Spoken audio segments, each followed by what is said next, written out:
لیکن سیاست یہ تھی کہ مجھے کوئی نقصان نہ پہنچے اور میری ذات سے اسے فائدے پہنچتے رہیں۔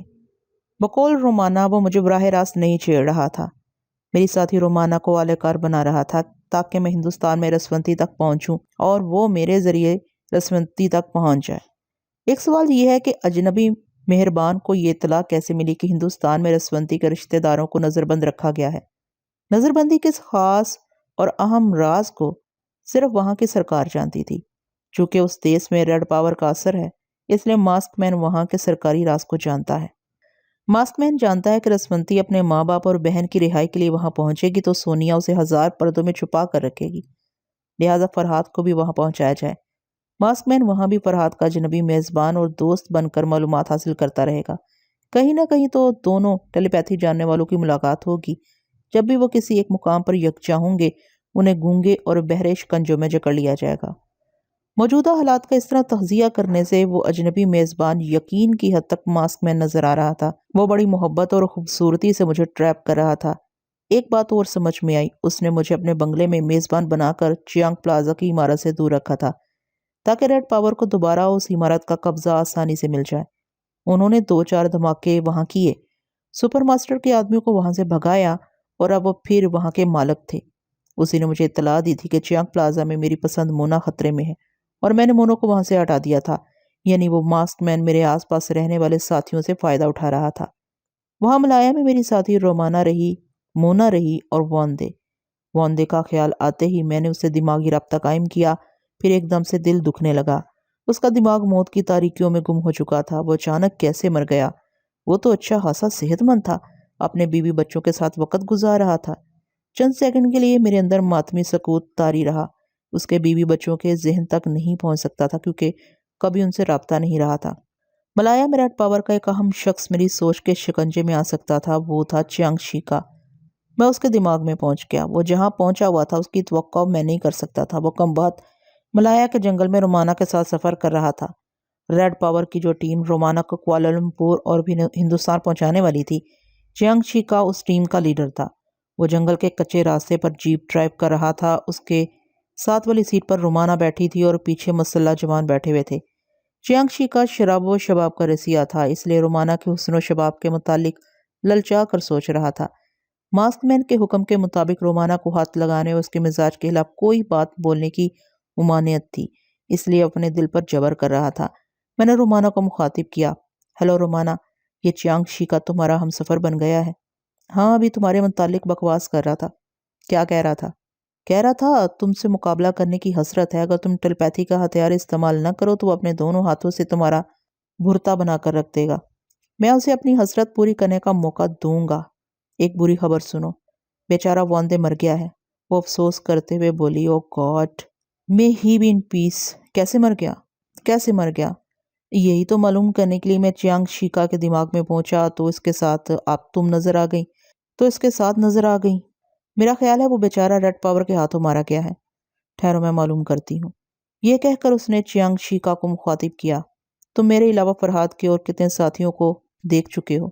اس نے جواب دیا، میں فرحاد کے تمام ساتھیوں کو جانتا ہوں، لیکن اس رات چیانگ پلازا میں مجھے تمہاری واندے کی موجودگی کی اطلاع ملی تھی۔ واندے کہاں ہے؟ یہ تم مجھ سے پوچھ رہی ہو جبکہ وہ تم لوگوں کے ساتھ تھا۔ ہم نے اسے پینانگ واپس بھیج دیا تھا۔ تو پھر وہ پینانگ میں ہوگا، چونکہ وہ فرحاد کے ساتھ رہ چکا ہے، اس لیے ماسک مین اسے ہمیشہ نظروں میں رکھے گا۔ مگر میں نہیں جانتا، تم فرحاد سے پوچھ لو۔ رومانا نے مجھ سے پوچھا، کیا اسے بتا دوں کہ وہ مر گیا ہے؟ نہیں، میں چیانگ شیکا کے چور خیالات پڑھ رہا ہوں، وہ سچ مچ واندے کے متعلق کچھ نہیں جانتا ہے۔ میں اس کی موت کا سبب معلوم کرنے کی فکر میں ہوں۔ تم بے فکر رہو، چیانگ شیکا تمہیں ہاتھ بھی نہیں لگائے گا۔ ماسک مین نے اسے سختی سے منع کیا ہے۔ وہ بولی، تمہارا کیا خیال ہے فرحاد؟ اگر ماسک مین اسے منع نہ کرتا تو وہ مجھے موم کی طرح پگھلا دیتا۔ نہیں میری جان، تم لوہے کا چنا ہو، وہ چبا نہیں سکے گا۔ اچھا، میں پھر آؤں گا۔ میں اس کے دماغ سے نکل کر سوچنے لگا، مجھے کسی نہ کسی ذریعے سے واندے کی موت کا سبب معلوم کرنا تھا۔ اچانک یاد آیا کہ میں نے ٹائیگر کو جنگل کے خفیہ زمین دوز اڈے کا انچارج بنایا تھا۔ شاید واندے نے اپنی موت سے پہلے ٹائیگر سے رابطہ قائم کیا ہو۔ یہ سوچتے ہی میں ٹائیگر کے دماغ میں پہنچ گیا۔ میں بڑی جدوجہد کے بعد خفیہ زمین دوز اڈے کا مالک بن گیا تھا۔ ارادہ تھا کہ کبھی کبھی وہاں جا کر وقت گزاروں گا، لیکن ٹائیگر کی سوچ پڑھ کر معلوم ہوا کہ وہاں دوسرے نامعلوم لوگ گھس آئے ہیں اور ٹائیگر ان کا محکوم اور وفادار بن کر اس اڈے کے متعلق انہیں معلومات پہنچا رہا ہے۔ میں ٹائیگر کے ذریعے نامعلوم افراد کے دماغوں تک نہ پہنچ سکا کیونکہ سب گونگے بنے ہوئے تھے۔ ان میں سے ایک شخص کاغذ پر لکھ کر سوالات کرتا تھا اور ٹائیگر جواب دیتا تھا۔ جب میں وہاں پہنچا تو ٹائیگر سے آخری تحریری سوال کیا گیا۔ ٹائیگر کی سوچ نے اس آخری سوال کو پڑھا۔ لکھا تھا، اب تم مرنے سے پہلے اپنی آخری خواہش بیان کرو۔ وہ موت کے ڈر سے گھگیانے لگا۔ مجھے نہ مارو، میں نے یہاں کے متعلق ساری باتیں سچ سچ بتا دی ہیں۔ میں آئندہ بھی تم لوگوں کا وفادار بن کر رہوں گا، مجھے آزما کر دیکھ لو۔ اس کے سامنے کھڑے ہوئے شخص نے کاغذ پر کچھ لکھا، پھر اس کی طرف بڑھا دیا۔ اس کی سوچ نے پڑھنا شروع کیا۔ بے شک تم وفادار ہو۔ جب ہم نے واندے کے ننھے سے بچے کو الٹا لٹکا کر پانی میں بار بار ڈبویا تھا تو اس نے بھی وفادار رہنے کا عہد کیا تھا، مگر افسوس ہم کسی بھی ایسے شخص کو زندہ نہیں رکھ سکتے جس کی سوچ کے ذریعے فرہاد ہم تک پہنچ جائے۔ ٹائیگر نے وہ تحریر پڑھنے کے بعد سر اٹھا کر کچھ کہنا چاہا۔ اسی وقت ٹھائیں کی آواز سنائی دی۔ اس کی سوچ مجھ سے کٹ کے موت کے گلے لگ گئی۔ میں نے ایک ہاتھ سے اپنا سر تھام لیا۔ میں غصے کو حرام سمجھتا ہوں، مگر مجھے غصہ آ رہا تھا۔ ماسک مین نے اجنبی مہربان کا رول ادا کر کے مجھ سے خوب فائدے اٹھائے تھے۔ چیانگ پلازا کو دوبارہ حاصل کیا تھا اور میرے ایک بہت ہی خفیہ اہم اڈے پر قابض ہو گیا تھا، اور اب ہندوستان میں میرے ذریعے رسونتی کو حاصل کرنا چاہتا تھا۔ میں نے رومانا کے پاس پہنچ کر اسے بتایا کہ ماسک مین نے دوست بن کر کس طرح شاطرانہ چالیں چلی ہیں۔ میرے خفیہ اڈے پر قابض ہو کر مجھے ملائے سے باہر نکال دیا۔ وہاں کی فوجی ناکہ بندی کے باعث میں واپس بھی نہیں جا سکتا۔ انتقاماً ماسک مین کو نقصان نہیں پہنچا سکتا کیونکہ ابھی رومانا ان کے گھیرے میں ہے۔ رومانا نے کہا، اور تم نقصان پہنچا بھی کیسے سکتے ہو؟ سوچ کے ذریعے صرف چیانگ شیکا اس کمانڈر کو نقصان پہنچا سکتے ہو۔ او ہاں، میں تو بتانا ہی بھول گئی، وہ کمانڈر بھی ہماری اس جیپ میں پیچھے بیٹھا ہوا ہے، یعنی اسے گوریلا فوج سے ہٹا دیا گیا ہے تاکہ تم اس کے ذریعے تمام گوریلا فائٹ کرنے والوں تک نہ پہنچ جاؤ۔ یہ ماسک مین میری توقع سے زیادہ شاطر نکلا۔ کوئی بات نہیں فرہاد، تم ٹیلیپیتھی کے باوجود مجبور تھے، وہ تمہاری لا علمی میں چالیں چلتا رہا۔ میں نے تائید میں سر ہلا کر کہا، اب میری چال شروع ہوگی۔ میں ماسک مین کو محسوس نہیں ہونے دوں گا کہ اسے اجنبی کی حیثیت سے پہچان چکا ہوں۔ میں دوست بن کر اس کی چالیں اسے واپس کروں گا۔ کیا ارادے ہیں؟ میں نے کہا، تم ہندوستان پہنچ کر چیانگ شیکا کی ٹیم سے بچھڑ جاؤ گی۔ میں ہندوستان کی زبان اور وہاں کی تہذیب کو نہیں سمجھتی ہوں، وہاں خود کو چھپانا مشکل ہو جائے گا۔ دیکھو، تم چیانگ شیکا سے کہو گی کہ فرحات ہندوستان میں نیپال کے ایک شہر کٹھمنڈو میں ملاقات کرے گا۔ اس طرح تمہیں یقیناً کٹھمنڈو پہنچایا جائے گا۔ وہاں مغربی ممالک سے سینکڑوں ہزاروں کی تعداد میں ہپی لڑکیاں آتی ہیں۔ تم ہپی کے روپ میں چھپ جاؤ گی، میں تمہیں گائیڈ کرتا رہوں گا۔ کیا تم نہیں آؤ گے؟ ابھی میں یقین سے نہیں کہہ سکتا، اگر بحالت مجبوری وہاں جانا پڑا تو کسی کی آنکھ مجھے پہچان نہیں سکے گی۔ ٹھیک ہے فرحات، اب بہت زیادہ محتاط رہنے کی ضرورت ہے۔ اچھا، میں جا رہا ہوں، پھر کسی وقت تمہارے پاس پہنچ جاؤں گا۔ میں واپس آ گیا۔ پھر میں نے آنکھیں کھول کر دیکھا، میرے سامنے والی برتھ پر بینی اور شرلک خاموشی سے بیٹھے مجھے دیکھ رہے تھے۔ میری آنکھ کھلتے ہی وہ دونوں مسکرانے لگے۔ میں نے ہنستے ہوئے کہا، ارے تم دونوں اتنی دیر سے خاموش بیٹھے ہو؟ یہ بینی کہہ رہی تھی کہ باتیں کرنے سے تمہاری خیال خوانی میں گڑبڑ ہوگی۔ بالکل نہیں، ٹیلیپیتھی جاننے والوں کی خاصیت یہ ہوتی ہے کہ ہنگاموں کے دوران میں اپنی سوچ کو کسی ایک دماغ پر مرکوز کر دیتے ہیں۔ تم آرام سے باتیں کرو، ابھی میرا کام ختم نہیں ہوا ہے، میں جا رہا ہوں۔ یہ کہہ کر میں نے آنکھیں بند کر لیں۔ مونا کے پاس پہنچ گیا۔ وہ اپنی دانست میں سپر ماسٹر کے حکم کے مطابق اینتھنی کے کیبن میں آ کر پھنس گئی تھی اور بینکاک پہنچنے تک بے چینی سے وقت گزار رہی تھی۔ میں نے اسے مخاطب کیا تو وہ اچھل کر برتھ پر آ بیٹھی۔ فرحاد تم کہاں رہ گئے تھے؟ میں تمہارے کہنے کے مطابق سپر ماسٹر کے احکامات کی تعمیل کر رہی ہوں، مگر اب مجھ سے یہ نہیں ہوگا، تم مجھے اس منحوس کیبن سے نکالو۔ میں نے انجان بن کر پوچھا، کیا ہوا؟ تم کس کیبن کی بات کر رہی ہو؟ تمہاری سوچ سے پتہ چل رہا ہے کہ کسی ٹرین میں سفر کر رہی ہو، مجھے اپنے حالات بتاؤ۔ اس نے وہی باتیں بتائیں جو مجھے معلوم ہو چکی تھیں۔ پھر وہ یہ کہتے کہتے رک گئی کہ اینتھنی نے اس کے ہاتھ سے پستول گرانے کے بعد کیا سلوک کیا تھا۔ میں نے پوچھا، کیا ہوا؟ تم رک کیوں گئی؟ میں کیا بتاؤں، ہماری تہذیب میں بوسے بازی معیوب نہیں ہے، مگر میں معیوب سمجھتی ہوں۔ اس بدمعاش نے زبردستی مجھے کس کیا ہے۔ مونا، تم معمولی سی بات کو اتنی اہمیت دے رہی ہو، یہ معمولی بات نہیں ہے۔ تمہیں اس دور میں پیدا نہیں ہونا چاہیے تھا۔ تعجب ہے، تم اتنی خطرناک تنظیم میں رہ کر خود کو کیسے بچائے رکھتی ہو۔ سپر ماسٹر کے اہم احکامات میں سے ایک حکم یہ ہے کہ کوئی مجھے ہاتھ نہ لگائے۔ ایک طرف اس نے ایسا حکم دیا، دوسری طرف تمہیں اینتھنی کے کیبن میں بھیج دیا، یہ دوگلی پالیسی ہے۔ وہ بولی، میں حیران ہوں، اب سے پہلے کبھی ایسا نہیں ہوا۔ جب میں کسی مرد کے قریب گئی، میری حفاظت خاص طور سے اور خفیہ طور سے ہوتی رہی۔ سپر ماسٹر خود چاہتا ہے کہ میرا حسن اور میرا جسم اچھوتا رہے۔ پہلی بار ایسا ہوا ہے کہ کوئی مجھے اینتھونی کی زیادتی سے بچانے نہیں آیا۔ میری بات سمجھو مونا، تمہارے ساتھ دوہری چال چلی جا رہی ہے۔ تمہیں جان بوجھ کر ملایا بھیجا گیا تھا تاکہ کسی طرح تم سے میرا سامنا ہو جائے اور میں تمہارے حسن و شباب کو دیکھ کر اپنا دل ہار جاؤں، تم سے دوستی کر لوں۔ دوستی تو ہو ہی چکی ہے، اب جانتی ہو کہ ہماری دوستی سے سپر ماسٹر کو کیا فائدہ پہنچ رہا ہے؟ مجھے بتاؤ، میں جاننا چاہتی ہوں۔ میں نے کہا، سپر ماسٹر کے پاس کوئی ٹیلیپیتھی جاننے والا شخص ہے جو چپ چاپ تمہارے دماغ میں موجود رہتا ہے اور تمہارے دماغ سے میری باتیں سن کر میرے متعلق معلومات حاصل کرتا رہتا ہے۔ کیا واقعی؟ ہاں، شاید اس وقت بھی وہ ہماری باتیں سن رہا ہے۔ وہ اپنا سر تھام کر بولی، اوہ میں کیا کروں؟ کیا تم اس ٹیلیپیتھی جاننے والے کی سوچ تک نہیں پہنچ سکتے؟ میں نہیں پہنچ سکتا، مگر اسونتی پہنچ جائے گی۔ اسے یوگا آرٹ میں مہارت حاصل ہے۔ وہ تمہارے دماغ سے اس ٹیلیپیتھی جاننے والے کو نکال دے گی، بلکہ اسے اس دنیا سے باہر نکال دے گی۔ تو پھر اسونتی کو بلاؤ، وہ کل صبح مجھ سے رابطہ قائم کرے گی۔ اچھا یہ بتاؤ، میں اس کیبن میں اینتھونی کے ساتھ کیسے رات گزار سکتی ہوں؟ سنا ہے کہ ٹرین صبح بینکاک پہنچے گی۔ فکر نہ کرو، اینتھونی میرا وفادار ہے، میں ابھی اسے سمجھا دیتا ہوں۔ تمہارے مزاج کے خلاف کوئی بات نہیں کرے گا۔ شکریہ، تمہاری باتوں سے مجھے حوصلہ ہو رہا ہے۔ کیا تم بینکاک میں ہو؟ میں کہاں ہوں یہ بتا نہیں سکتا، تمہارے دماغ میں چھپا ہوا جاسوس سن لے گا۔ کیا یہ کافی نہیں ہے کہ تم سے دور ہو کر بھی تم سے قریب ہوں؟ ہاں، مگر پتہ نہیں کیوں میں خود کو تنہا تنہا محسوس کرتی ہوں۔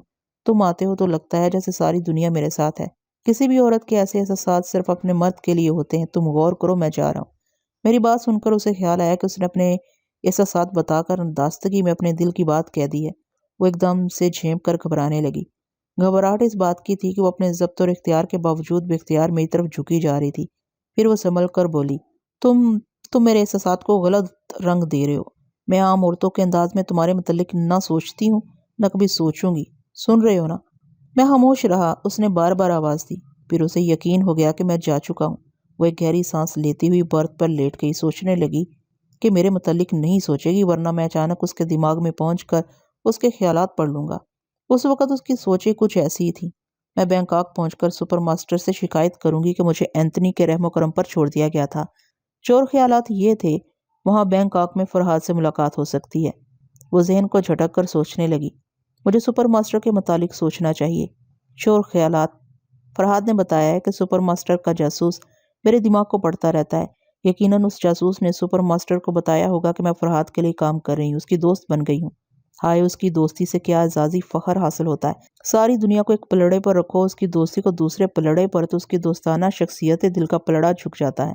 میں مسکراتا ہوا اس کے دماغ سے نکل آیا۔ دنیا کا ہر انسان سوچ کی نگری میں بھٹکتا ہے، وقتاً فوقتاً بے خیالی میں چور خیالات کی رو میں بہتا چلا جاتا ہے۔ میری بات کو ایک عام آدمی یوں سمجھ سکتا ہے کہ آدمی کے دماغ میں ایک حاضر سوچ ہوتی ہے اور ایک غائب سوچ، یعنی حاضر سوچ کے دوران ہم حاضر دماغی سے سوچتے اور کام کرتے رہتے ہیں، اور غائب سوچ ہمیں غائبانہ طور پر بہلا کر کسی اور دنیا میں لے جاتی ہے، جسے ہم جاگتی آنکھوں کا خواب کہتے ہیں۔ بہرحال میں نے اسے غائب سوچ کی رو میں بہنے کے لیے چھوڑ دیا۔ یہاں میں اب تک اپنے موجودہ حالات کو سمجھنے اور ان سے نپٹنے کا طریقہ کار سوچنے میں اس قدر مصروف رہا تھا کہ سونیا اور رسونتی کی طرف نہ جا سکا۔ ان کی طرف سے ذرا اطمینان اس لیے تھا کہ رسونتی کی خیال خانی مجھے تقویت پہنچاتی تھی۔ مجھے یقین تھا کہ وہ خود کو اور سونیا کو دشمنی سے محفوظ رکھ سکے گی۔ پھر یہ کہ میری معلومات کے مطابق بائیونک مین نیو یارک کی طرف گیا تھا۔ اسکندریہ میں شام کے 6 بجنے والے تھے۔ جب میں رسونتی کے دماغ میں پہنچا تو وہ زیر لب مسکرانے لگی۔ خود ہی مجھے مخاطب کیا، کیوں فرحاد، ابھی میری یاد آئی ہے؟ میں نے گہری سانس لے کر کہا، پتہ نہیں تمہاری ٹیلیپیتھی کب واپس آئے گی۔ اگر تم میرے خیالات پڑھ سکتی تو پتہ چل جاتا کہ میں یہاں کس قدر مصروف رہتا ہوں۔ ہاں، میں رسونتی سے باتیں کرنے کے دوران محتاط رہتا تھا کہ میری غائب سوچ یا چور سوچ ابھرنے نہ پائے۔ پھر اسے رابطہ ختم کرنے کے بعد میری یہی کوشش ہوتی تھی کہ ہمہ وقت انگریزی زبان میں سوچتا رہوں۔ اس طرح رسونتی میرے چور خیالات تک نہیں پہنچ سکتی تھی۔ وہ بولی، میں جانتی ہوں تمہاری مصروفیات لڑکیوں تک محدود رہتی ہیں۔ میں نے کہا، تم جو چاہو سمجھ لو، ابھی تو مجھے اپنا پروگرام بتاؤ۔ میں تمہیں بتانے کے لیے ہی بے چینی سے تمہارا انتظار کر رہی تھی۔ میں سونیا کے ساتھ ہندوستان جا رہی ہوں، تم بھی آ جاؤ۔ ہاں، تم نے سونیا سے وعدہ کیا تھا کہ مجھے ہندوستان بلا کر اس سے ملاؤ گی۔ ہاں، یہی سمجھ لو۔ کب وہاں پہنچ رہے ہو؟ کوئی ضروری تو نہیں ہے کہ میں تم دونوں کی خواہش کے مطابق وہاں پہنچ جاؤں۔ تو کیا تم میری بات نہیں مانو گے؟ تمہیں مجھ سے نہیں، جبران سے اپنی باتیں منوانے کا حق ہے۔ رقابت سے چل کر بول رہے ہو؟ رقابت کا سوال ہی پیدا نہیں ہوتا، تم سے صرف دماغی رابطہ ہے، دل کی دنیا سے میں تمہیں نکال چکا ہوں۔ میں نے صاف محسوس کیا کہ اس کے دماغ کو ہلکی سی ٹھیس پہنچی ہے۔ اسے عام طور پر دل کو ٹھیس پہنچنا کہتے ہیں۔ وہ جبران مسکرا کر بولی، یہ میرے لیے خوشخبری ہے کہ میں تمہارے دل کی کال کوٹری سے نکل چکی ہوں، مگر اس کا مطلب یہ نہیں ہے کہ تم مجھے اور سونیا کو ہندوستان میں تنہا چھوڑ دو۔ وہاں پر نہ جانے کیسی کیسی مصیبتیں نازل ہوں گی۔ میں جانتا ہوں رسونتی، وہاں تمہارے ماں باپ اور تمہاری بہن وسونتی کو نظر بند رکھا گیا ہے تاکہ تم ان کی رہائی کے لیے وہاں آنے پر مجبور ہو جاؤ۔ رسونتی نے چونک کر پوچھا، تمہیں کیسے معلوم ہوا کہ وہاں میرے لہو کے رشتوں کو قید کیا گیا ہے؟ یہاں میرے ساتھ بھی یہی سازش ہو رہی ہے۔ میں نے ماسک مین کے ایک باس کی سوچ پڑی ہے، اس کے ذریعے علم ہوا ہے کہ میرے پاس سے رومانا کو اغوا اس لیے کیا گیا ہے کہ اسے ہندوستان پہنچایا جائے، اس طرح اس کے پیچھے میں بھی وہاں پہنچ جاؤں۔ دیکھو، ان کی سازش یہ ہے کہ ہم سب کو ایک جگہ جمع کیا جائے، ہم کسی ایک جگہ آسانی سے ان کی گرفت میں آ سکیں گے۔ میں نہیں جانتی تھی کہ تمہارے ساتھ بھی ایسی کوئی سازش ہو رہی ہے۔ اب تم نے کیا سوچا ہے؟ یہی کہ تمہیں ہندوستان نہیں جانا چاہیے، مگر میرے ماں باپ اور بہن، انہیں میں تمہارے پاس پہنچا دوں گا۔ تم وہاں تنہا جاؤ گے اور میں یہاں بے چین رہوں گی، پتہ نہیں وہاں تم پر کیا گزرتی ہوگی۔ وہ بڑی معصومیت سے اپنی ٹیلیپیتھی کا راز چھپا رہی تھی۔ میں نے کہا، میں وہاں پہنچ کر بھی تم سے دماغی رابطہ رکھوں گا۔ نہیں فرحاد، ایسا کرو، میں ہندوستان جاؤں گی اور تم دور رہ کر خیال ہانی کے ذریعے میری رہنمائی کرو گے۔ خیال ہانی والے کو دشمنوں کے ٹارگٹ سے دور ہی رہنا چاہیے۔ میں نے تھوڑی دیر سوچنے کے بعد کہا، اچھی بات ہے، تم کب جا رہی ہو؟ میں، سونیا، مریم اور سلومی سبھی سفر کے لیے تیار بیٹھی ہیں۔ جبران کی طرف سے کسی وقت بھی اطلاع ملے گی اور ہم روانہ ہو جائیں گے۔ ہم ابھی نہیں کہہ سکتے کہ خشکی، بحری اور فضائی راستوں میں سے کون سا راستہ ہمارے لیے کھلا رہے گا۔ اچھا، میں ذرا وہاں کے ماسٹر کے پاس پہنچ کر دیکھتا ہوں کہ بائیونک مین کہاں پہنچا ہوا ہے۔ میں اسکندریہ کے اس ماسٹر کے دماغ میں پہنچ گیا جو ٹی وی اسکرین پر بائیونک فرحاد کو سونیا کی بو پر دوڑتے ہوئے دیکھتا رہا تھا اور ٹرانسمیٹر کے ذریعے اسے باتیں کرتا رہا تھا۔ وہ ماسٹر اپنے ملک کے سفیر سے گفتگو کر رہا تھا۔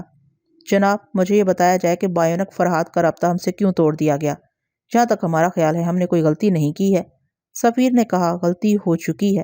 پہلی غلطی تو یہ ہے کہ منصوری کا دماغ رسوندی کا شکار ہو گیا۔ ہم نے منصوری سے بائیونک مین کا رابطہ ختم کیا، لیکن تم لوگ یہ بھول گئے کہ رسونتی نے ٹی وی اور ٹرانسمیٹر والے رابطے کو سمجھ لیا ہے۔ وہ تم لوگوں کے دماغوں تک پہنچ گئی تھی۔ یہی وجہ ہے کہ سونیا نے نیو یارک کی طرف جانے کا فریب دیا۔ فریب؟ ماسٹر نے حیرانی سے پوچھا۔ ہاں، سونیا اور رسونتی نیو یارک نہیں گئی ہیں، اس سے آگے خود میں نہیں جانتا۔ اس کی بات سنتے ہی میں نے بائیونک مین کے خاص ڈاکٹر کے دماغ کی طرف چھلانگ لگائی۔ وہ نیو یارک کی ایک رہائش گاہ میں کافی پیتے ہوئے سوچ رہا تھا، مائی گاڈ، اتنا لمبا سفر اور اس بڑھاپے میں تھکن سے بدن ٹوٹ رہا ہے۔ میں نے اس کی سوچ میں سوال کیا، بائیونک مین بھی تھک گیا ہوگا؟ لعنت ہے بائیونک مین اور سونیا پر۔ مجھ سے کہا گیا تھا سونیا ہم سے آگے جانے والے طیارے میں سفر کر رہی ہے اور بائیونک مین ایک اجنبی کے میکاب میں میرے ساتھ طیارے میں کہیں موجود ہے، مگر سونیا پیرس، لندن اور نیو یارک میں نہیں ملی۔ غصہ مجھے اس بات پر ہے کہ مجھے کیوں تھکایا گیا۔ نیو یارک پہنچ کر معلوم ہوا کہ بائیونک مین میرے ساتھ آیا ہی نہیں، وہ اسکندریہ میں ہی ہے۔ اس کی جھنجھلاہٹ کو پڑھتے یک بیک خطرے کا احساس بڑھ گیا۔ میں پوری حاضر دماغی سے سوچنے لگا کہ اگر بائیونک مین اسکندریہ میں موجود ہے تو مجھے معلوم ہونا چاہیے کہ وہ کس جگہ ہے اور کیا کر رہا ہے۔ ماسٹر، اس کے ملکی سفیر اور ڈاکٹر کے دماغوں کو پڑھتے پڑھتے ایسے ہی 1 گھنٹہ گزر چکا تھا۔ میں نے سوچا پھر ایک بار سفیر کے چور خیالات کو پڑھنے کی کوشش کی جائے، مگر بے سود۔ وہ سچ مچ بائیونک مین سے بے خبر تھا۔ اچانک منصوری کا خیال آیا، شاید اسے کچھ معلوم ہو سکے۔ اگرچہ اسے بائیونک مین سے لگ کر دیا گیا تھا، تاہم ڈوبتے کو تنکے کا سہارا ہوتا ہے۔ میں اس کے پاس پہنچ گیا۔ وہ بحری جہاز کی ریلنگ کے پاس کھڑی شیشے کے ساغر سے شراب کی چسکی لے رہی تھی۔ اس کی نظریں ساحل پر بائیونک فرحاد کو دیکھ رہی تھیں۔ وہ جہاز کی سیڑھیاں تیزی سے طے کرتا ہوا اس کی طرف آ رہا تھا۔ میں نے منصوری کی سوچ میں سوال کیا، بائیونک فرحاد سے میرا رابطہ توڑ دیا گیا تھا، پھر یہ رابطہ کیسا؟ اس سوال کا مجھے خاطر ہوا جواب مل جاتا، لیکن بائیونک مین اس کے پاس پہنچ گیا تھا۔ اس نے پوچھا، کہاں ہے سونیا؟ میرے دماغ کو ایک جھٹکا سا لگا۔ وہ سونیا کی شہ رگ تک پہنچ گیا تھا۔ منصوری نے ہاتھ اٹھا کر کیبن نمبر 5 کی طرف اشارہ کیا۔ بائیونک مین تیز نظروں سے اس کیبن کو دیکھنے لگا۔ منصوری کی سوچ بتا رہی تھی کہ بائیونک مین کی نگاہوں کے سامنے ٹھوس دیواریں ٹرانسپیرنٹ ہو جاتی ہیں۔ وہ دیوار کے دوسری طرف سونیا کو دیکھ رہا ہے۔ پھر بائیونک مین نے خوش ہو کر کہا، ہاں، سونیا اوپری برتھ پر ایک سوٹ کیس رکھ رہی ہے، اس کے ساتھ ایک لڑکی ساڑی پہنے ہوئے ہے۔ وہ رسونتی ہے۔ Thank you Mansoori. میں چند ساتوں تک ذرا بدحواس سا رہا۔ ابھی میں سوچ بھی نہیں سکتا تھا کہ بائیونک موت اتنی جلدی اس طرح خلاف توقع سونیا اور رسونتی تک پہنچ جائے گی اور مجھے کچھ سوچنے کا بھی موقع نہیں ملے گا۔ اب سونیا اور رسونتی کے بھی بدحواس ہونے کی باری تھی۔ ابھی تک وہ دونوں بائیونک مین کی آمد سے بے خبر تھیں۔ سونیا کیبن کے اندر سامان سلیقے سے رکھ رہی تھی، رسونتی ایک برتھ پر لیٹی ہوئی تھی۔ کیبن کی 4 دیواری میں بڑا ہی سکون اور اطمینان تھا۔ طوفان کی آمد سے پہلے سمندر کی لہریں بھی بڑی پرسکون نظر آتی ہیں۔ پتہ نہیں اس بحری جہاز میں کیسا طوفان آنے والا تھا۔ میں اب تک منصبری کی دماغی آنکھوں سے یہ سب دیکھ رہا تھا۔ ایسی سچویشن میں مجھے فوراً ہی رسونتی کے پاس پہنچ کر اسے خطرے سے آگاہ کرنا چاہیے تھا تاکہ سونیا پوری طرح محتاط ہو جاتی، لیکن میں ایک لمحہ کے لیے بھی منصبری کے دماغ کو چھوڑنا نہیں چاہتا تھا۔ بائیونک مین کسی بھی پل کوئی سا بھی خطرناک قدم اٹھا سکتا تھا۔ میں فی الحال اس کا کچھ بگاڑ نہیں سکتا تھا، مگر منصبری کے ذریعے اسے تھوڑی دیر کے لیے روک سکتا تھا۔ منصبری نے بائیونک مین سے کہا، تم دیوار کے آر پر دیکھ لیتے ہو، میک اپ کے آر پر بھی چھپے ہوئے چہروں کو دیکھ لیتے ہو، پہلے یہ تصدیق کر لو کہ تم سونیا اور رسونتی کو ہی دیکھ رہے ہو۔ وہ کیبن کی جانب دیکھتے ہوئے بولا، سونیا سامان رکھتے ہوئے ادھر ادھر حرکت کر رہی ہے، وہ صاف طور سے نظر آ رہی ہے۔ وہ میک اپ میں نہیں ہے اور میں اس کی بو کو پہچان رہا ہوں۔ رسونتی ساڑی پہنے برتھ پر لیٹی ہے، اس کا منہ دیوار کی طرف ہے۔ وہ دوسرے کیبن کی مشترکہ دیوار ہے، اس کا منہ دیکھنے کے لیے ہمیں دوسرے کیبن میں جانا پڑے گا۔ اس تکلف کی کیا ضرورت ہے؟ سیدھے رسونتی کے کیبن میں پہنچ جاؤ۔ نہیں، اچانک جانے سے بیچاریاں دہشت سے مر جائیں گی۔ ایسی جلدی بھی کیا ہے؟ جہاز کو چلنے دو، ذرا سمندر میں پہنچنے دو تاکہ فرار کی راہیں ختم ہو جائیں، تب مزہ آئے گا۔ اگر اس دوران ٹیلیپیتھی کے ذریعے رسونتی تمہیں یہاں دیکھ لے تو کوئی فرق نہیں پڑے گا۔ اول تو میں رسونتی کو اس جہاز سے نکلنے نہیں دوں گا، دوم یہ کہ تم جہاز کے دوسرے حصے میں چلی جاؤ۔ وہ صرف تمہارے ذریعے ہی میری حرکات کو دیکھ سکتی ہے۔ وہ جانے لگی۔ اس نے کہا، ٹھہرو، اپنا ٹرانسمیٹر دو، میں ماسٹر کو کال کروں گا۔ رسونتی کو بیچ سمندر سے لے جانے کے انتظامات کرنے کے لیے انہیں کہوں گا۔ وہ اپنا پاکٹ ٹرانسمیٹر اسے دے کر چلی گئی۔ اس کے ساتھ مجھے بھی جانا پڑا، کیونکہ بائیونک مین کے پاس رہنے کے لیے میں اس کی سوچ کو گرفت میں نہیں لے سکتا تھا۔ اس کا غیر معمولی حساس دماغ میری موجودگی کو سمجھ لیتا اور میں ابھی اسے خوش فہمی میں مبتلا رکھنا چاہتا تھا۔ میں سونیا کو خطرے سے آگاہ کرنے کے لیے رسونتی کے دماغ میں پہنچ گیا۔ وہ مسکرانے لگی۔ جیسا کہ میں بیان کر چکا ہوں، وہ اپنے دماغ میں میری موجودگی کو محسوس کر لیتی تھی۔ پہلے تو میں نے اطمینان کی سانس لی، کیونکہ رسونتی بحری جہاز میں نہیں تھی، وہ ایک طیارے میں مریم کے ساتھ سفر کر رہی تھی۔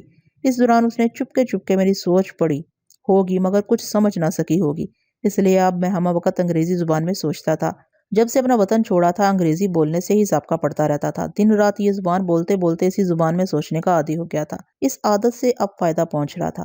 رسونتی چوری چھپے میرے چور خیالات نہیں پڑھ سکتی تھی۔ اس وقت وہ طیارے میں سفر کے دوران اس بات سے بے خبر تھی کہ سونیا بائیونک مین کی زد میں آ گئی ہے۔ میں نے اسے مخاطب کیا، ہلو رسونتی، مجھے اپنے دماغ میں محسوس کرنے کے بعد بھی انجان بنی ہوئی ہو۔ میں چاہتی تھی کہ تم مجھے مخاطب کرو۔ آج میں بہت خوش ہوں۔ ایک مدت کے بعد اپنے دیس واپس جا رہی ہوں۔ ویسے پہلے ہم برما جائیں گے۔ اپنی باتیں ابھی رہنے دو۔ وہ بائیونک مین سونیا کے قریب پہنچ گیا ہے۔ وہ چونک کر اپنی سیٹ پر سیدھی بیٹھ گئی۔ میں اسے بتانے لگا کہ کس طرح بائیونک مین کی خبر رکھنے کے لیے مختلف دماغوں میں بھڑکتا ہوا منصبری کے دماغ تک پہنچ گیا تھا، اور اب اس کے ذریعے میں نے اس خوفناک شخص کو بحری جہاز میں پا لیا ہے۔ اب کیا ہوگا فرحات؟ میں نے رسونتی کے لاشعور میں چھپی ہوئی خوشی دیکھی۔ اس کے دماغ کے چور گوشے میں یہ بات تھی کہ بائیونک مین سونیا کو زندہ نہیں چھوڑے گا۔ اس پوشیدہ مسرت کے باوجود وہ بظاہر پریشانی سے پوچھ رہی تھی، اب کیا ہوگا فرحات؟ میں نے بڑے عزم سے کہا، سونیا کو کچھ نہیں ہوگا۔ اگر میں بائیونک مین کا کچھ نہیں بگاڑ سکا اور سونیا کی زندگی خطرے میں پڑ گئی تو میں اس کی زندگی اور سلامتی کے لیے خود کو گرفتاری کے لیے پیش کر دوں گا۔ سپر ماسٹر اور بائیونک مین بخوشی سونیا کو نقصان پہنچانے سے باز آ جائیں گے۔ اس کی امیدوں پر اوس پڑ گئی۔ اس کا خیال تھا کہ میں سونیا کو دل و جان سے چاہنے کے باوجود ہزاروں میل کی دوری سے اس کی موت کا تماشا بے بسی سے دیکھتا رہ جاؤں گا۔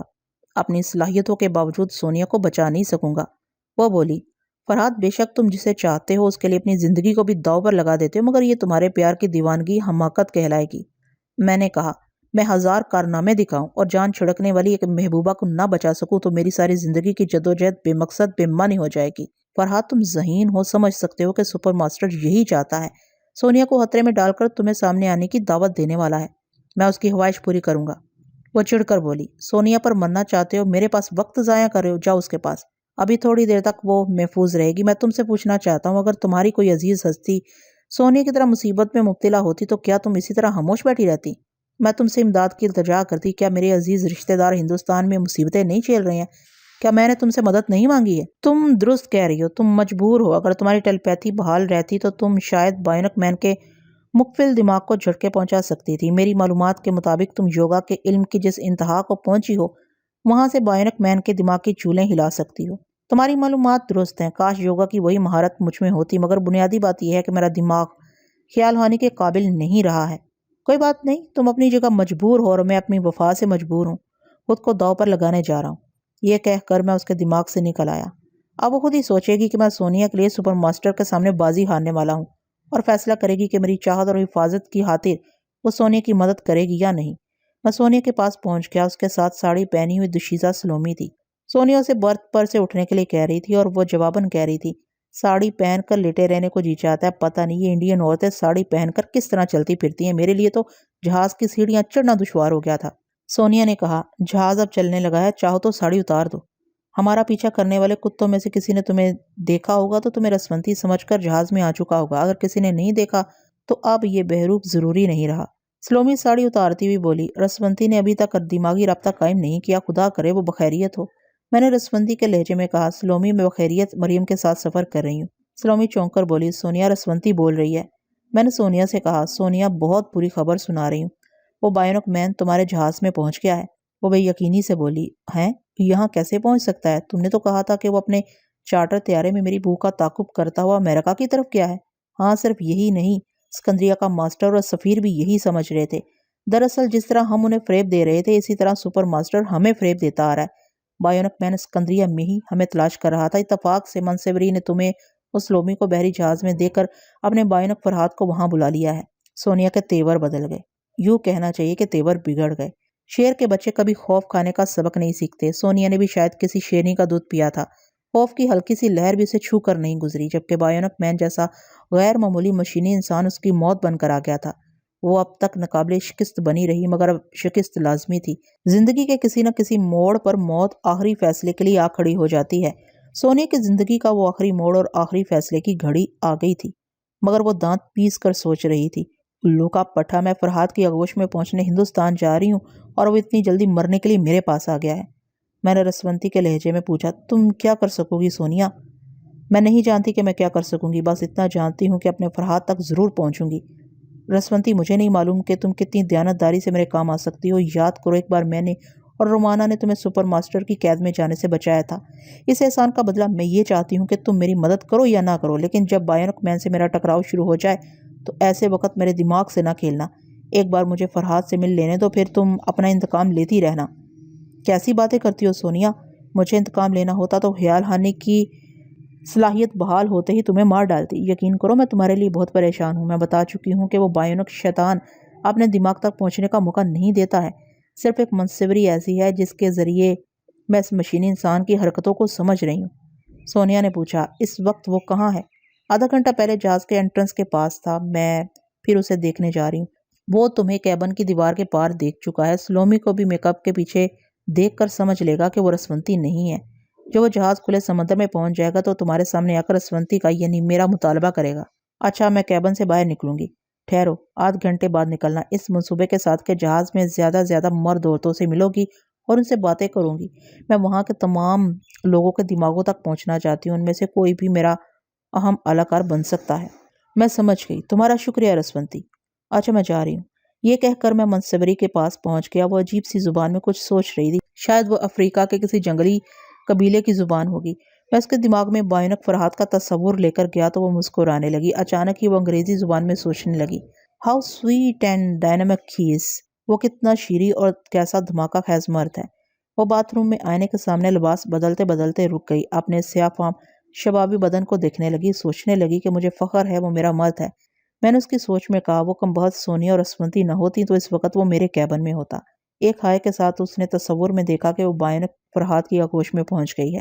اس حسین ملاپ کے دوران اس کی سوچ میں مایوسی پیدا کی میں نے، اور ہولے سے کہا سونے کے ریکارڈ کے ہر صفحہ پر اس کی ذہانت اور مکاریوں کے واقعات بھرے پڑے ہیں، کون جانتا ہے کہ وہ کمینی اچانک ہی کیسی چال چلے گی۔ اس کے تصور کی رنگینی میں سنگینی آ گئی۔ اس نے دل کو سمجھانے کے لیے سوچا میرا بائنوک محبوب مٹی کا پتلا نہیں ہے کہ ایک عورت کے ہاتھوں سے ٹوٹ جائے گا۔ میں نے سمجھایا بات جسمانی قوت کی نہیں ذہانت کی ہے، سونیا کی ذہانت کی بے شمار مثالیں موجود ہیں، اور بائنوک مین ابھی میدان عمل میں آیا ہے۔ اسکندریہ میں سونیا نے اسے چکرا کر رکھ دیا، اب مقابلے کا دوسرا راؤنڈ اس جہاز میں ہوگا۔ ہمیں اس خوش فہمی میں نہیں رہنا چاہیے کہ بائنوک فرہاد غیر معمولی صلاحیتوں کا مالک ہے اور سونیا کو چیونٹی کی طرح مسل ڈالے گا۔ وہ سوچ میں پڑ گئی، لباس بدلنے کے بعد باتھ روم سے نکل کر کیبن میں آئی، پھر اوپر سامان رکھے ہوئے برتھ پر اپنی کوہنی ٹیک کر سوچنے لگی۔ میں یہی چاہتا تھا کہ وہ اندیشوں میں گھر کر بائنوک مین کی حفاظت کے لیے اپنے طور پر منصوبے بنائے اور میں ان منصوبوں کو پڑھ لوں۔ پہلے تو اس نے اپنے متعلق سوچا میں سونیا سے کسی طرح کمتر نہیں ہوں، جتنے عرصے تک میرے بائنوک محبوب کو مکمل فرہاد بننے کی ٹریننگ دی گئی اتنا ہی عرصہ تک مجھے سونیا کے تمام داؤ پیچ سکھائے گئے ہیں۔ سپر ماسٹر کہتا ہے فرہاد سونیا کے بغیر اور سونیا فرہاد کے بغیر نامکمل ہے، لہٰذا بائنک فرحات کے ساتھ بھی سونیا کی ایک ہم پلہ لڑکی ہونا چاہیے۔ اس مقصد کے لیے سونیا کے قد و قامت اور رنگ و روپ کی 9 لڑکیاں ٹریننگ کے لیے منتخب ہوئیں۔ میں 10ویں لڑکی تھی۔ سونیا کی طرح سانولی نہیں، کالی ہوں، اس لیے ابتدا میں مجھے نظر انداز کیا گیا، لیکن ٹریننگ کے دوران میں ہر مقابلے میں اول آتی رہی۔ فائنل مقابلہ میں نے جیت لیا۔ اس طرح بائنک محبوب کو جیت کر یہاں تک آ پہنچی ہوں۔ منصوری کی سوچ پھر سونیا کی طرف واپس آ گئی۔ وہ سوچنے لگی، اگر میرے محبوب نے مجھے موقع دیا تو میں اسے پیس کر رکھ دوں گی، لیکن مقابلے کے دوران میرا پلہ بھاری ہوگا تو رسونتی میرے دماغ کو نقصان پہنچائے گی۔ کہیں ایسا تو نہیں کہ وہ ابھی میری سوچ کو پڑھ رہی ہو؟ اس نے ایک ہاتھ سے اپنے سر کو تھام لیا۔ میں نے اس کی سوچ میں اسے تسلی دی۔ نہیں، رسونتی اب میری طرف رخ نہیں کرے گی۔ اسے معلوم ہو چکا ہے کہ مجھے بائنک فرحات سے الگ کر دیا گیا ہے، اور وہ اس خوش فہمی میں مبتلا ہے کہ بائنک فرحات سونیا کی بو کے پیچھے امریکہ کی طرف گیا ہے۔ وہ اس جہاز میں نہیں آئے گی۔ ایسے ٹھوس دلائل سے وہ قائل ہو کر سوچنے لگی۔ ہاں، جب تک بائنک فرحات سے سامنا نہیں ہوگا یا وہ مجھے اس جہاز میں نہیں دیکھے گی تب تک مطمئن رہے گی۔ اتنے میں دروازے پر دستک سنائی دی۔ اس نے دروازہ کھولا۔ سامنے بائنک فرحات کھڑا ہوا تھا۔ اس کے پیچھے ایک بیرا کافی کی ٹرے لیے ہوئے تھا۔ وہ دونوں کیبن کے اندر آ گئے۔ منصوری بیرے کو غور سے دیکھ رہی تھی۔ وہ ایک میز پر کافی کی ٹرے رکھ رہا تھا۔ جب وہ واپس جانے لگا تو وہ بولی، سنو، تمہارا نام کیا ہے؟ وہ ادب سے بولا، مادام۔ خادم کو خادم بیگ کہتے ہیں۔ میں ترکی کا باشندہ ہوں۔ اچھا، تمہیں یہاں کتنی تنخواہ مل جاتی ہے؟ یوں تو 400 امریکی ڈالر ملتے ہیں، مگر آپ لوگوں کی دی ہوئی ٹپ آمدنی 800-900 تک پہنچ جاتی ہے۔ کیا تم یہاں کے تمام کیبنوں میں کھانے پینے کی چیزیں پہنچاتے ہو؟ جی ہاں، ہم 2 ملازم کیبنوں کے لیے مخصوص ہیں، ہماری ڈیوٹی بدلتی رہتی ہے۔ اگر میں تمہیں ابھی 10,000 ڈالر دوں تو میرا کام کرو گے؟ 10,000؟ لالچ کا منہ حیرانی سے کھل گیا۔ منصوری ایک اٹیچی کھول کر اس کے سامنے رکھتی ہوئی بولی، اس میں سے ابھی 10,000 گن کر نکال لو۔ کام کیا ہے؟ منصوری نے ایک سوٹ کیس کھول کر ایک سیاہ رنگ کی شیشی نکالتے ہوئے کہا، کیبن نمبر 5 میں 2 عورتیں ہیں۔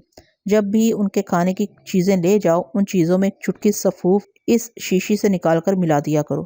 مگر ان عورتوں کو کچھ ہو گیا اور جہاز کے ڈاکٹر نے ان کا معائنہ کیا تو پکڑا جاؤں گا۔ یہ زہر نہیں ہے۔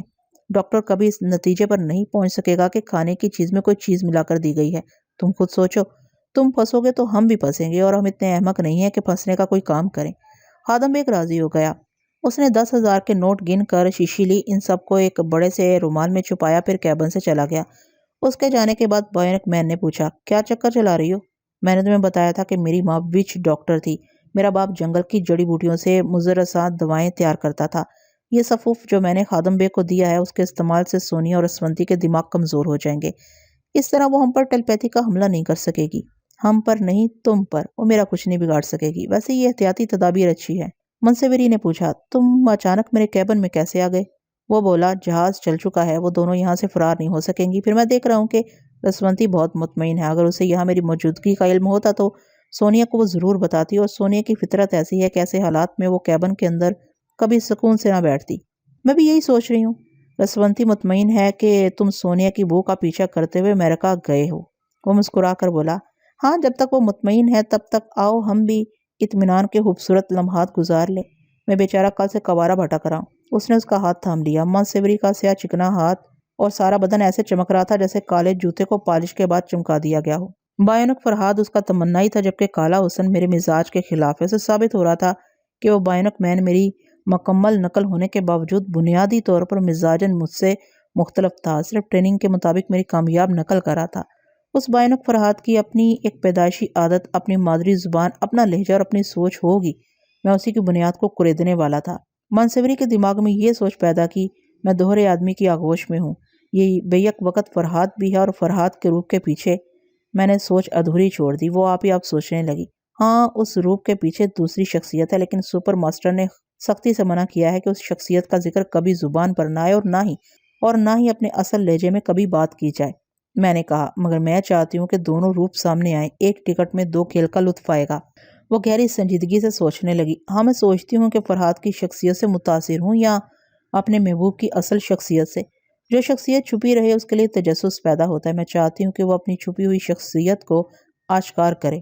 وہ ایک لمحے کے لیے چپ ہوئی، پھر سوچنے لگی، جب یہ میری شبابی آندھی کی زد میں آتا ہے اور دیوانہ وار بولتا جاتا ہے تو اس کی آواز اور لہجہ بدل جاتا ہے۔ میں سمجھتی ہوں کہ یہی اس کی اصل آواز اور اصل لہجہ ہے۔ بعد میں اس حقیقت سے انکار کرتا ہے۔ سپر ماسٹر کا تو سب سے پہلا حکم یہی ہے کہ اس کے اعلی کار اپنی حقیقت کا کبھی اعتراف نہ کریں۔ میں نے کہا مگر میں اعتراف کراؤں گی میرا محبوب ایسے تو نہیں مانے گا، لیکن جذبوں کی سان پر زبان کی چھری رکھی جائے گی تو چنگاریاں ضرور اڑیں گی اور میں چنگاریاں ضرور اڑاؤں گی۔ اتنا کہہ کر میں نے پھر اسے سوچ کے تیز بہاؤ پر چھوڑ دیا۔ وہ بائنک فرحات سے بولی، تم اچھی طرح جانتے ہو میں گونگا پیار پسند نہیں کرتی، ایسے وقت میں بولتی رہتی ہوں، تم بھی بولتے رہو، بولو میرے پہاڑ۔ پہاڑ بولنے لگا، اس بات کی وضاحت کر دوں کہ پہاڑ دو مواقع پر بولتا ہے، ایک اس وقت جب کوئی اس کی طرف منہ کر کے صدا لگاتا ہے، وہ اس کی صدا کو اپنے گونجتے ہوئے تیور سے واپس کرتا ہے، ہم اسے بازگشت کہتے ہیں۔ دوسرا موقع وہ ہوتا ہے جب وہ دریا کی سیلابی لہریں اس کے قدموں سے ٹکراتی ہیں اور وہ گھرا کر انہیں واپس دریا کی گود میں اچھال دیتا ہے۔ پہلے وہ ندی اس کی طرف منہ کیے لہر لہر صدا لگاتی رہی، پہاڑ کی دھیمی دھیمی صدائے بازگشت سنائی دیتی رہی، پھر ندی چڑھنے لگی، سیلابی لہریں پہاڑ کے قدموں میں چھم چھماچھم بجنے لگی، جذبوں کے رقصے پاسے پائل بولی تو ساز بھی بولنے لگا۔ جذبے کی ادا، شوق کی آواز اور جنون کا لہجہ چھپائے نہیں چھپتے۔ جنون اسے کہتے ہیں جو اسرار کے پردوں کو چاک کر کے آدمی کی اصلیت کو بے نقاب کر دیتا ہے۔ میں اس کی اصل آواز سن رہا تھا اور اس کے اصل لہجے کو ایک اہم سبق کی طرح یاد کر رہا تھا، یہ جانتے ہوئے بھی کہ اس کی آواز اور لہجے کو ازبر کرنے کے باوجود میں اس کے دماغ تک نہیں پہنچ سکتا، اس کا کچھ نہیں بگاڑ سکتا۔ پھر بھی میں نے اس کے بولنے کے انداز کے ایک ایک اتار چڑھاؤ کو اپنے ذہن میں نقش کر لیا۔ میرے اور رسونتی کے لیے یہ خوش آئند بات تھی کہ بائنک مین پیدائشی طور پر ہندوستانی تھا، بعد میں پتہ چلا کہ دیسی عیسائی ہے۔ اس کے ہندوستانی ماں باپ نے عیسائی مذہب اختیار کر لیا تھا اور وہاں کے ہندوستانیوں کی طرح ہندی زبان ہی بولتے رہے تھے۔ بائنک مین غصے، جوش اور جنون کی حالت ورثے میں ملی ہوئی زبان بے اختیار بولنے لگتا تھا۔ بہرحال رسونتی ہی بائنک مین سے ٹکرا سکتی تھی بشرطے کہ وہ سونے کی حفاظت کرنا چاہتی۔ میرے لیے سب سے بڑی پریشانی کی بات یہ تھی کہ رسونتی، سونے اور رومانہ ایک دوسرے کی جانی دشمن تھی، کسی بھی موقع پر وہ کسی کی جان لے سکتی تھی یا خاموشی سے ان کی جان جانے کا تماشا مزے لے لے کر دیکھ سکتی تھی۔ ان تینوں میں رومانہ نارمل تھی، میرے ایک اشارے پر دونوں کو نظر انداز کر دیتی یا کسی موقع پر فراغ دلی سے ان کی مدد بھی کرتی، مگر رسونتی ماننے والی چیز نہیں تھی۔ سونیا بھی اتنی خوددار تھی کہ اس نے رسونتی سے مدد نہیں مانگی، اتنا کہا کہ جب وہ بائنک مین سے ٹکرائے تو رسونتی انتقاماً کوئی قدم نہ اٹھائے۔ مختصر یہ کہ ان کے آپس کے جھگڑے میرے لیے مشکلات پیدا کر رہے تھے۔ اب مجھے ایسی کوئی تدبیر کرنا تھی کہ رسونتی کسی طرح مجبور ہو کر سونیا کی مدد کے لیے تیار ہو جائے۔ پہلے تو میں رسونتی کے لہجے میں سونیا کے دماغ تک پہنچ گیا، اسے سوال کیا، کیا تم لوگوں نے کھانے پینے کی کسی چیز کا آرڈر دیا ہے؟ ابھی میں سوچ رہی تھی کہ کسی بہرے کو کال کروں۔ ابھی کال نہ کرو، کیبن سے نکلو اور اس جہاز کے جنرل اسٹور سے کھانے پینے کے سربند ڈبے اور بوتلیں خرید لو۔ جتنے دن کا سفر ہو اتنے دنوں کا سٹاک محفوظ کر لو۔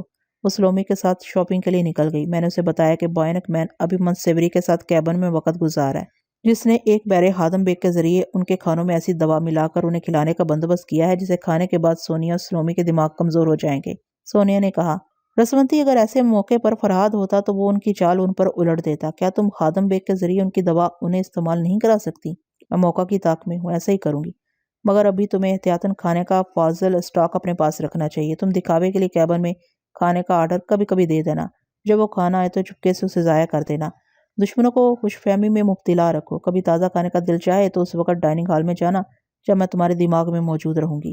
رسونتی، جیسے تم میرا ساتھ دے رہی ہو ویسے ہی ہندوستان میں تم خاموشی سے تماشا دیکھنا کہ میں تمہارے لہو کے رشتوں کو کس طرح سرکاری نظر بندی سے نکال کر سرحد پار لے جاؤں گی۔ میں سونیا ہوں، محبت کا جواب محبت سے دیتی ہوں۔ میں جانتی ہوں سونیا، تمہارا دل بہت خوبصورت ہے۔ اچھا میں جا رہی ہوں، تھوڑی دیر بعد آؤں گی۔ میں نے منسیوری کے کیبن میں پہنچ کر بائنک مین کو دیکھا۔ جہاز ابھی سوئس کنال سے نکل کر کھلے سمندر میں نہیں پہنچا تھا، اس لیے وہ دونوں کیبن میں آرام کر رہے تھے۔ میرے اندازے کے مطابق 1 گھنٹے بعد سونیا اور بائنک مین کا سامنا ہونے والا تھا۔ میں رسونتی کے پاس آ گیا، وہ طیارے میں اطمینان سے بیٹھی مریم کے ساتھ رات کا کھانا کھا رہی تھی۔ مجھے یاد آیا کہ ملایا اور تھائی لینڈ کے درمیان رات کے 12 بج رہے ہیں۔ میں ٹرین میں سفر کرتا ہوا اپنی بہن بینی کے کیبن میں موجود تھا اور بینی شرلک کے ساتھ خاموشی سے میری خیال خوانی کا تماشا دیکھ رہی تھی۔ میں نے آنکھیں کھول کر دیکھا، وہ دونوں آہستہ آہستہ باتیں کر رہے تھے۔ بینی مجھے آنکھ کھولتے دیکھ کر مسکرانے لگی۔ میں نے کہا، بینی تم سوچ رہی تھی کہ میرے ساتھ اس سفر میں بڑا مزہ آئے گا، مگر دیکھ لو مجھے خیال خوانی سے فرصت نہیں مل رہی ہے۔ دشمن نہیں چاہتے کہ میں سکون سے ذرا وقت گزار دوں۔ وہ میرے پاس آ کر بیٹھ گئی، میرا ہاتھ تھام کر بولی، بھائی ایسے تو آپ بیمار پڑ جائیں گے، آپ کو آرام کرنا چاہیے۔ میں نے کہا، میں دن کے وقت 8 گھنٹے تک سوتا رہا، اس کا نتیجہ یہ ہوا کہ رومانہ مجھ سے بچھڑ گئی۔ اب آرام کروں گا تو خدا نخواستہ سونیا ہمیشہ کے لیے مجھ سے بچھڑ جائے گی۔ آج میرا رت جگا ہے، تم ایسا کرو میرے کیبن میں جا کر سو جاؤ۔ نہیں، میں آپ کے ساتھ جاگتی رہوں گی، پھر تو یہ احساس میرے لیے تکلیف دہ بن جائے گا کہ میری خاطر تم دونوں یہاں جاگ رہے ہو۔ آپ کو ایسا احساس نہیں ہونا چاہیے، ہم تو خوشی سے جاگ رہے ہیں۔